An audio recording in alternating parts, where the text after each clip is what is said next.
So this is my chapter 15 takeaway. Um, so to start off, the first page really caught my eye because it was the cover of the Netflix show 13 Reasons Why. And I vividly remember when 13 Reasons Why first came out.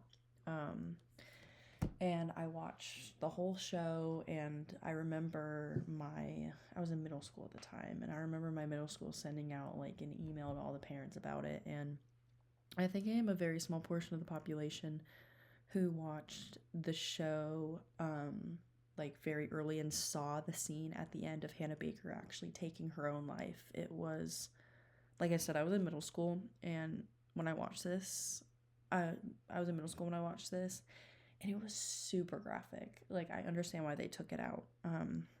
And it's something that still has stuck with me like so many years later, and I still vividly remember the scene even though it's not there anymore.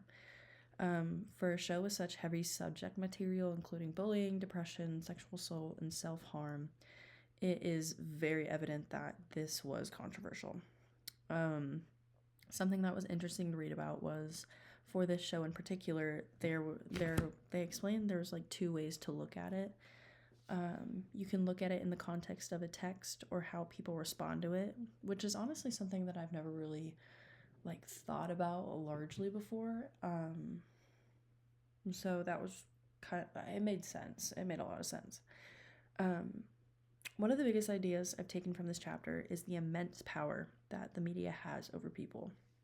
So whether it's TV shows, movies, books, whether it's intentional or not, they all have an impact on us. This makes the media responsible for any kind of media is responsible for what they are putting out for people to see. One thing that was interesting to look at was the TV parental guidelines. I, of course, have seen these before, but never knew their true definition, so it was really cool to see it on a graph, or not a graph, to see it with all the definitions, and seeing it section out from, like, the children, like, all the children's ones, and then all the adult ones.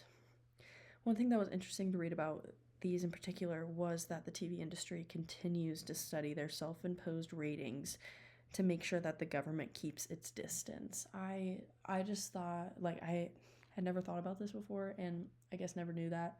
But it makes sense. And also, these ratings are there to, of course, protect children from any content that can negatively impact them.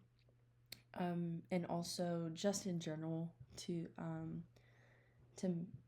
inform viewers, no matter what age you are, as to like what the content you're going to be seeing is and what it might include.